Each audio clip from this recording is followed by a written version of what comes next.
MK, Milton Keynes, and do you smell that, my friends? That is the smell of opportunity.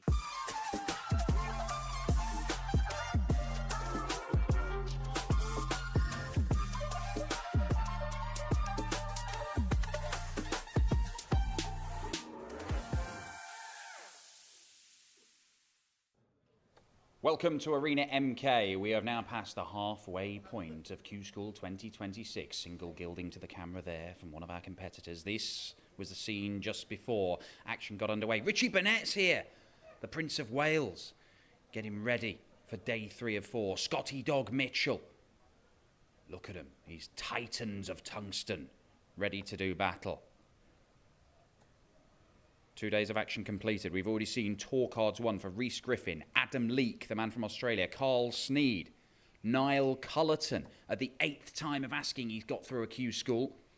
While over in the EU, in Kalkar, our parallel Q School, our winners Filip Bereza of Poland, Arno Merck of Darts Party fame and German TV, Jeffrey Sparadans finally falling over the line, and Cristo Reyes, the return of the Spartan. We're going to dish out 2 more cards over there in Germany today and 2 more here in Milton Keynes. Let's show you the orders of merit at the start of day 3. Alien Hand, thank you very much. As you can see, over on the left-hand side, Steve Lennon and Sam Spivey leading the way. That was before play started. Harry Ward, Stephen Rosny, Thomas Cromwell. Now, the thing is, there are some brutal draws. It is an open draw in this, so there's no seedings or anything, so anyone can end up playing anybody else.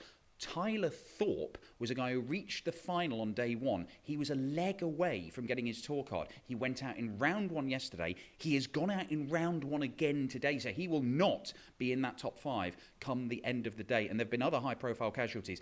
Look at the EU one, though. Players like Andreas Harrison still trying to work their way up.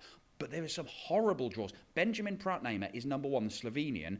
Jimmy Van Ski is number 3. They are playing each other today in round 1. One of them is going to get 0 points. Let's get that away, because that is changing all the time. If you go to dartsrankings.com, that's really good. It's updating live, game by game, every single minute.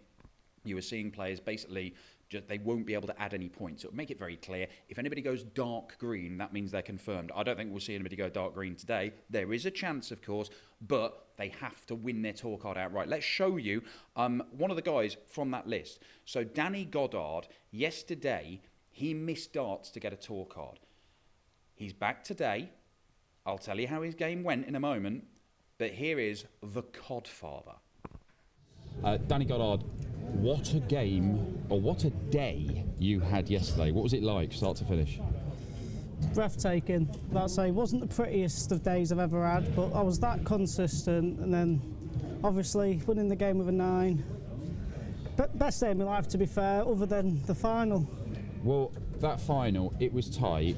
Niall was pushing you. You had a chance to win it 6-4. There was even a little opportunity late at the end. But how hard was it to get up this morning and come back here following that defeat? To be fair, it was hard to fall asleep. I woke up this morning feeling, yep, what a day yesterday, I'm going to smash it today. And hopefully I do. Tough first round, but you don't get to the semi for no reason. Exactly. Look, tell us about yourself. Where are you from? I'm from Louth, Lincolnshire. I'm a taxi driver. Work stupid hours Monday to Friday. They're missing me already, but yeah, just I'm darts mad. Because we've seen you playing the Challenge Tour, right? You played a lot of Dev Tour over the years, but you've not done many Q School attempts, have you? This is my second attempt, yeah. Second attempt. So what, I mean, do you feel that this year is different from previous years? Do you feel ready to become a PDC Pro potentially? Mentally, I'm ready. What's changed? A lot of hard work. I will highly recommend Mulligan Sports Bar in Scunthorpe. I travel an hour there on a Wednesday night after a 12-hour driving shift. That's the place to big your game up. Well, Lincolnshire's got quite a sort of history in darts, you know, going way back. Roland Sholton was based out there for ages, but you know, Rob Crossey's there now, you got Scott Williams. There's quite a little sort of darts scene in that part of the world. I mean, is that... There are sort of hot spots around the country where there's a lot of darts going on. Do you think Lincolnshire's a particularly strong place for darts in this country? Yes and no. Okay. The top end's really good. We need more youngsters coming through flying. Like everywhere else you see, you get like Mitchell Lawrie from here, there and everywhere turning up, hitting massive stuff. We don't get that as such at Lincolnshire. There's a few young lads, because I used to do a bit of academy stuff, who are slowly coming through. Maths needs sorting, but we can get that sorted for them. Okay. Look, if you go, you've got some points on the board. That's the thing. I know it's disappointing not getting your card out right, Yep. but you're in a good position with 2 more days to go.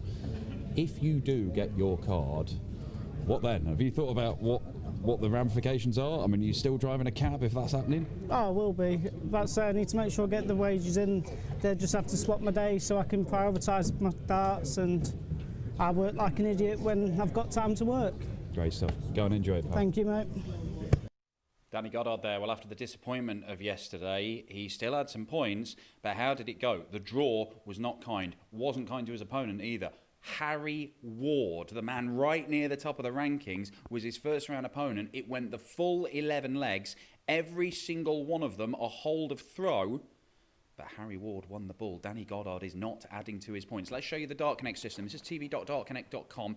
So as you can see there, these are all the completed games, and there's some notable ones. If we just scroll up a little bit, Richie Burnett, who's coming into the field today because we're trying to get to 128 players every single day. There's been a late withdrawal of Kevin McDine. He's not feeling well, and because it happened so late, that actually means that there's a walkover for Brett Claydon. That counts as a point, because every game you win, you get a point, and even though it's a bye, it is still a point under this system, and a 6-0 win for Brett Claydon could be important, that. But a massive performance from Jack Aldridge, who really is showing himself up to be a talented player. We've not seen this lad before. Friend of Jamie Hughes from Tipton in the West Midlands, 107 average in his 6-1 victory over Tom Lonsdale. But some big names and people high up in the order of merit have gone out early, the likes of Steve Lennon. I mentioned Tyler Thorpe earlier on as well. But we just scroll up and you can see that James Beaton's just won 6-0 against William O'Toole. John Part, his game is underway against James Richardson. Just having a look, Matty Dennant and Adam Hunt, both Q School veterans. Good game as well, both averaging around that 100 mark, 4-3 to the Hunter at the moment. Let's get rid of that for now, because we do have the parallel Q School over in Germany. Now, because we're having tour card holders win every day, and we are having other players come in, we've had a couple of withdrawals over there as well. Jitse van der Waal has pulled out, not feeling great. Robin Peach has gone as well. So in comes Bottenberg, Bozicek, Steinhauser, and Thorvaldsen of Iceland. Let's bring that in there. So you can see these are the completed games. Right down the bottom, with Bozicek, one of the guys who's come in, beaten by Liam Mendel Lawrence by 6 legs to 4. Thorvaldsen, the Icelandic man, went 6-5 but lost out to Lorenzo Tehenepa.